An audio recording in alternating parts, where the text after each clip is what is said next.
Olá, meus queridos irmãos, graça e paz.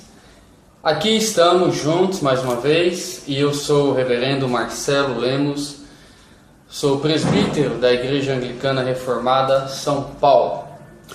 Bom, hoje eu quero falar com vocês a respeito de 10 igrejas para não frequentar em 2014.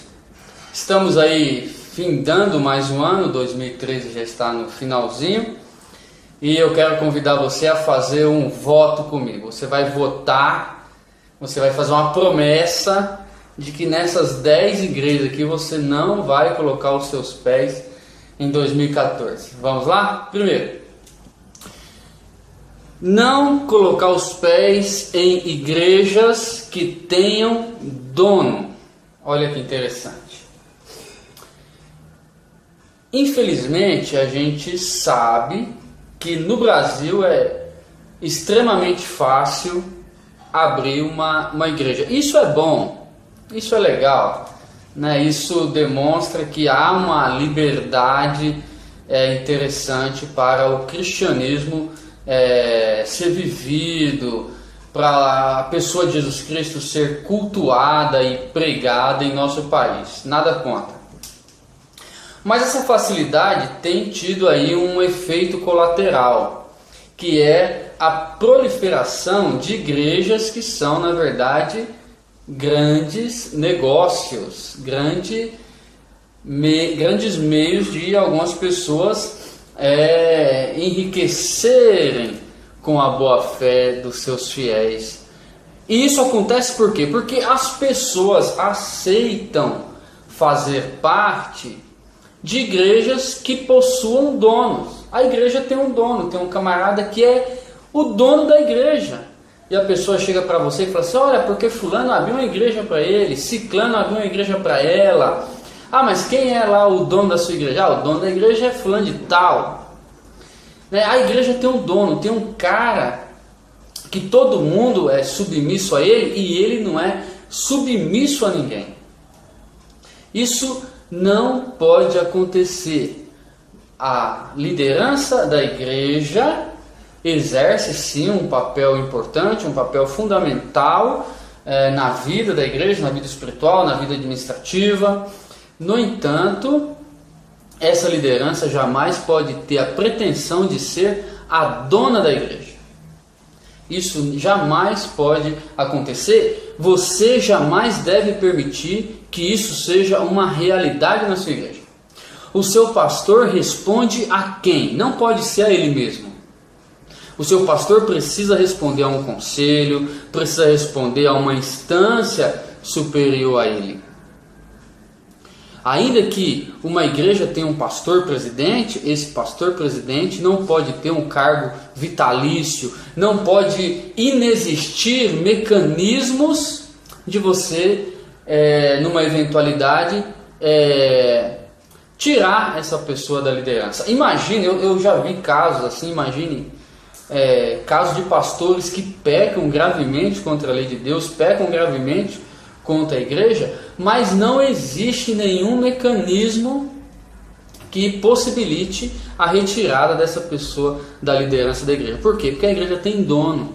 Isso facilita o quê? Facilita a corrupção, facilita o nepotismo, facilita a simonia na igreja, ou seja, facilita todo um arcabouço de possibilidades ruins. E as pessoas, quando elas se submetem a esse tipo de liderança, ela possibilita também a gente ver esse quadro, muitas vezes deprimente, que a gente percebe em boa parte da igreja evangélica. Por quê? Porque se você permite que a igreja tenha um dono, você está permitindo que essa igreja possa se transformar também num grande negócio para algumas pessoas. Pessoas às vezes até bem intencionadas, mas a ocasião faz o ladrão de vez em quando, né? Então, faça essa promessa juntamente comigo. Não frequentar igrejas que possuam donos, que possuam liderança, sim, liderança forte inclusive, mas sem possuir dono. O seu pastor precisa responder a alguém, nem que seja a um conselho, a um grupo de delegados da própria igreja local, mas ele precisa responder a alguém. Segundo tipo de igreja para não frequentar de jeito nenhum em 2014. 2014 nunca. Igrejas que ensinam a teologia da prosperidade.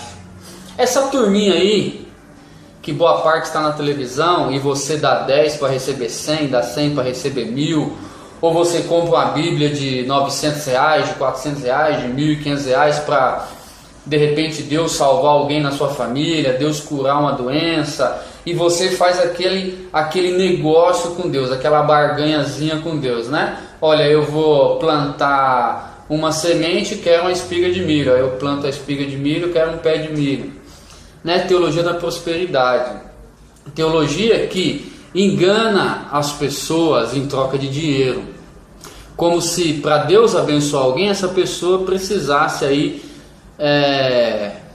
investir dinheiro no ministério de alguém, enfim, todo esse discursozinho barato, hipócrita, falso, corrupto, que a gente tem visto em muitos púlpitos, em muitas pregações na televisão, em muitos sites da internet e etc, né? A gente sabe o quanto isso tem proliferado no meio cristão, a ponto de muitas pessoas que até ontem criticavam a teologia da prosperidade, hoje estão enriquecendo seus ministérios pregando essa mesma porcaria que se chama teologia da prosperidade. Às vezes até se atrevem a mudar o nome para não dizer que voltava atrás do seu pensamento, mas o fato é esse. Toda vez que alguém diz que você precisa barganhar com Deus para receber alguma bênção, essa pessoa está ensinando essa maldita teologia da prosperidade. Fuja desse tipo de pastor, fuja desse tipo de igreja. Não aceite frequentar esse tipo de ambiente. Terceiro tipo de igreja para evitar, para correr dela como o diabo foge da cruz, são igrejas que promovam algum grau de idolatria. Nós, como reformados, como cristãos reformados, né, somos católicos, mas somos reformados. Aliás, por sermos católicos, somos reformados, deixa eu até corrigir aí essa expressão. Nós sempre estamos de olho naqueles erros que nós enxergamos no romanismo, na Igreja Católica Romana, né? A gente está sempre de olho, está sempre esperto com essa questão das imagens, essa questão do culto aos santos, da intercessão dos santos. A gente está sempre preocupado com isso e é bom a gente manter essa vigilância. No entanto, no meio dito evangélico, nós também podemos encontrar várias formas de idolatria, né? Eu tenho visto, você tem visto aí igrejas ditas evangélicas e que promovem idolatria. Às vezes a idolatria é de um líder, às vezes é porque aquele líder do chapéu faz milagre, o lenço ungido pelo suor de não sei quem faz milagre, a oração do missionário tal é poderosa, da missionária tal é poderosa, e tem camarada que não viaja se a profeta da rua de cima não der uma orientação, como se ela tivesse recebido a unção do GPS, né? A mulher recebeu a unção do GPS, o cara só viaja se a fulana da rua de cima entregar uma profecia, uma orientação para ele, né? Então, certos tipos de idolatria que às vezes são até sutis, né? São sutis, mas que são idolatria, culto à personalidade, culto ao dinheiro. E é uma rosinha ungida, um sabonetezinho ungido, um diploma de dizimista para pôr na porta de casa e expulsar o devorador, né? Coisas que vão tirando a simplicidade do evangelho e vai levando essas igrejas lá, para bem lá no meio da Idade Média, né? E acaba tornando necessária uma nova reforma hoje, um novo protestantismo hoje. Então fuja desse tipo de igreja que promove qualquer grau de idolatria. O quarto tipo de igreja para você fugir dela, sai correndo dessa Babilônia, é igrejas que não valorizam o ensino da palavra de Deus. Muitas igrejas aí tem louvorzão, tem tarde do sorvete, tarde da pipoca, tarde do cinema, tarde de tudo. E o sermão, às vezes é 2 minutos, e não é nem o tempo do sermão. O sermão para mim pode ter 15 minutos sem problema nenhum. Mas são sermões assim que parece que o cara tirou do Vendedor de Sonhos de Augusto Cury, né? Eu até gosto de Augusto Cury, mas não como pregação. Não tenho nada contra, mas não como pregação, entendeu? Então o camarada sobe em cima do púlpito para dar uma mensagem lá de autoajuda, de passar a mão no ego das pessoas, mas pregar o evangelho mesmo que é bom nada. Pregar a palavra de Deus, expor a palavra de Deus que é bom nada. E você tem um monte de cristãos que estão na igreja todo domingo, tem igreja aí que abre terça, quarta, quinta, sexta, sábado, domingo, e o pessoal lá não sabe nada de Bíblia, não sabe nada de teologia saudável, só sabe chavões, né? Pequenos chavões que vão se repetindo e chega a doer nos ouvidos ainda, chega a enjoar, dar nojo de tanto que as pessoas repetem certas frases como se fossem mantras. Por quê? Porque são igrejas que em sua maioria não valorizam o ensino da palavra de Deus. Também corra de um quinto tipo de igreja, que são igrejas que não ensinam o evangelho da graça. Não ensinam o evangelho da graça, da salvação pela fé somente, mas colocam sobre a vida das pessoas um monte de obras que são necessárias para a salvação. E tem um monte delas por aí. Igrejas com um monte de regrinhas, igreja com um monte de leis que nem Deus pensou nessas leis, e o camarada colocando julgo sobre a vida das pessoas, negando o evangelho da graça, ameaçando cristãos com fogo do inferno, fogo sei lá do que. Por quê? Porque não conhecem, e se não conhecem, não podem pregar o evangelho da graça. Fuja desse tipo de lugar, fuja, corra desse lugar, pelo amor de Deus. Igrejas que não militam contra o pecado, e igrejas que não tratam o pecado dos cristãos com seriedade, né? Em quinto e sexto lugar, igrejas que não militam contra o pecado, e igrejas que não tratam o pecado dos cristãos com seriedade. São 2 tipos de igreja. Uma não luta contra o pecado, são igrejas que já se deixaram influenciar pelo liberalismo teológico e moral. Igrejas que permitem que os costumes liberais do mundo entrem dentro da igreja e influenciem a igreja. Aí você tem igrejas hoje que já autorizam até o casamento de pessoas do mesmo sexo, e pessoas assumidamente homoafetivas ou homossexuais exerçam liderança dentro das suas fileiras. Então, igrejas que não militam contra o pecado, com o discurso de amarem o pecador, elas toleram o pecado, como se fosse necessário uma coisa para a gente ter a outra. E em sétimo lugar, igrejas que não tratam o pecado dos cristãos com seriedade. E a gente vê muito isso. Igrejas onde as pessoas não são pastoreadas, as pessoas pecam e ninguém vai ficar sabendo disso. Ou se ficar sabendo disso, não tem muita importância, não trata isso com seriedade. Igrejas nas quais não existe a disciplina eclesiástica, a disciplina bíblica que a Bíblia ordena, não é a teologia de alguma tradição, não. As escrituras ordenam a disciplina eclesiástica. Então essas igrejas não tratam o pecado dos seus membros com a devida seriedade. Em oitavo lugar, fuja de igrejas que não batalham para tornar visível o reino de Deus entre os homens. Igrejas que muitas vezes servem para aumentar o ministério de alguém, para criar empresa disso, empresa daquilo outro, mas que pouco, ou se é que fazem algo para tornar invisível o reino de Deus entre os homens. Eu quero uma igreja que influencie a sociedade. Influencie você que é músico. Você é músico, você está me escutando? Eu quero ser uma igreja que influencie a sua música, influencie a sua arte, para que a sua arte seja para a glória de Deus. Efetivamente, de fato. Você é político? Eu não sou muito dado a políticos, tá certo?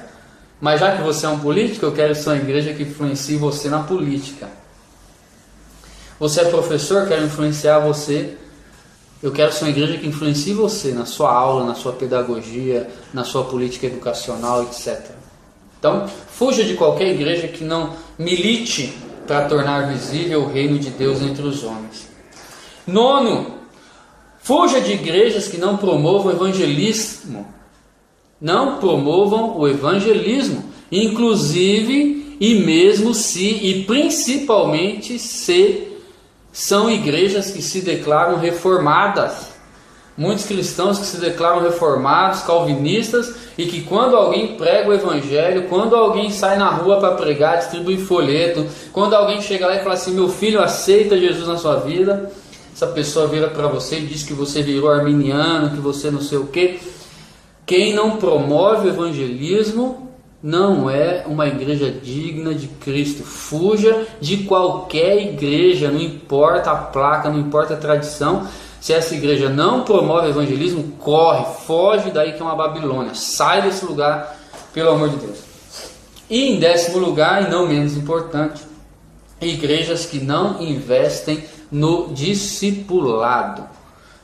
O que é discipulado? É caminhar junto com o camarada, é ouvir o que o camarada está passando, é saber o que o camarada está passando, é tentar entender qual é o dom que a pessoa tem.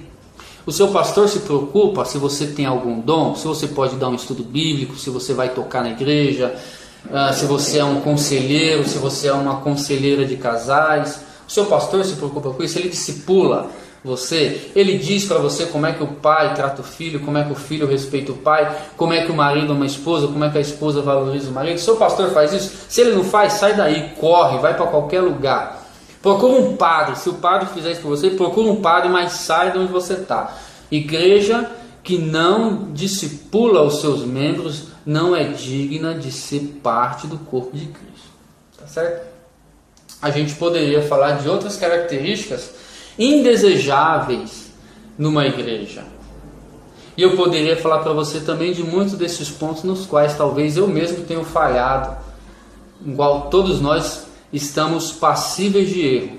Mas não importa se esse erro está em nós, se esse erro está em outro, vamos corrigir, vamos lutar para corrigir. Quem sabe você possa ser instrumento de Deus na sua igreja, na sua comunidade, para corrigir. Quem sabe a sua igreja viva as marcas de uma igreja que louva a Deus, que glorifica a Deus na sociedade, e você possa, através do seu ministério, difundir isso para outras igrejas que ainda não vivem. Enfim, não sei qual a situação que você vive, mas eu sei do seguinte, que nesse ano de 2014 nós possamos desejar ser uma igreja que, de todas as formas e com todas as suas forças, lute para ser uma igreja que glorifique efetivamente e de fato o nome de Deus entre os homens. Um forte abraço e fique com Deus e até o nosso próximo encontro.